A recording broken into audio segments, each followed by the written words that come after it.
ఒకసారి ఒక వ్యక్తి ఎడారిలో తప్పిపోయాడు. తన దగ్గరున్న ఫ్లాస్కులోని నీరైపోయింది. ఆకలి, దప్పిక, నీరసం, ఎండ. ఇక కాసేపట్లో ప్రాణాలు పోతాయన్నట్టుగా ఉన్నాడు. కనీసం గుక్కడి నీళ్లు దొరికితే చాలు, మరికొంత దూరం కష్టం మీద నడుస్తాను అనే ఆశ. కాని ఎడారిలో నీళ్లేవి? కాసేపటికి తనకు ఎదురుగా దూరంగా ఓ చిన్న గుడిసె కనిపించింది. ఎండమామిలాగే ఎడారిలో ఎన్నో భ్రమలు అనుకున్నాడు. కాని వేరే మార్గం లేదు. ఏడుస్తూ ఏడుస్తూ ఆ గుడిసె వరకు కష్టం మీద చేరుకున్నాడు. కల భ్రమ కాదు. అక్కడ నిజంగానే ఓ కూలిపోతున్న గుడిసె ఉంది. అందులో ఎవరుంటారు? ఎవరూ లేరు. ఎప్పట్నుంచో ఖాళీ, శిథిలమైపోతోంది. లోపల కాస్త నీరేమైనా దొరుకుతుందేమో అనే ఆశతో లోపలకు వెళ్లాడు. ఆశ్చర్యం! ఆ గుడిసెలో ఓ చేతి పంపు ఉంది. హ్యాండిల్ పట్టుకొని కొట్టసాగాడు వడివడిగా. అది తనకు చివరి ఆశ. మరి నీరు బయటకు రావటం లేదు. కొట్టి కొట్టి ఆ కాస్త ఓపిక, బలం కూడా అయిపోయాయి, ఆవిరైపోయాయి. ఇక చావు తప్పదు అనుకుంటూ కూలబడ్డాడు అక్కడే. మూసుకుపోతున్న కళ్లకు ఆ గుడిసెలోని ఓ మూల ఒక సీసా కనిపించింది. అందులో నీళ్లు కనిపిస్తున్నాయి. ఆవిరైపోకుండా ఉండేందుకు దానిపై మూత కూడా బిగించి ఉంది.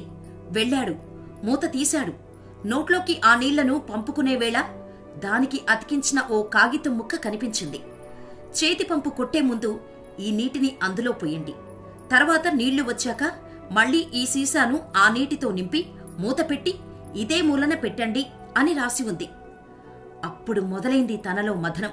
ఆ సూచనలతో ఆ నీటిని చేతి పంపులో పోస్తే నీళ్లొస్తే సరే, రాకపోతే అందుబాటులో ఈ కాసిన్ని చుక్కల్ని వదులుకున్నట్టవుతోంది.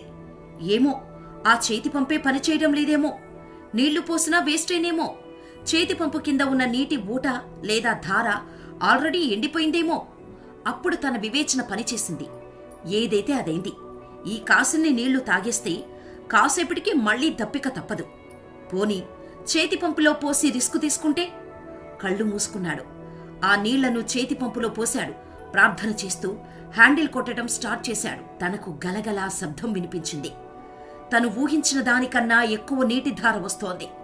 కడుపు నిండా తాగాడు. దేహంపై నీటిని ధారగా పోసుకున్నాడు.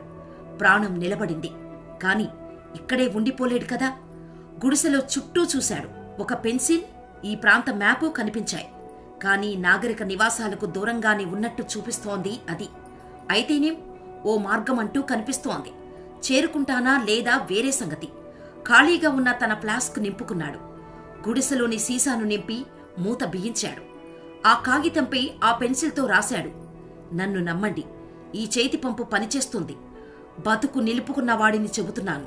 తనలాగే ఎవరైనా అక్కడికి దారి తప్పి వస్తే అనవసర సందిగ్ధాలు, మథనాలు అవసరం లేకుండా నమ్మకం కలిగించటానికి ఆ రాతలు, ఈ కథ ఏం చెబుతోంది? మనం ఏదైనా సమృద్ధిగా పొందాలని అనుకుంటే సంపూర్ణ విశ్వాసంతో మన దగ్గర ఉన్నది ఇవ్వాలి.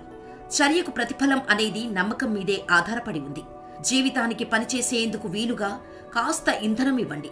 అది మీకు చాలా రెట్లు ఎక్కువగా ఇస్తుంది.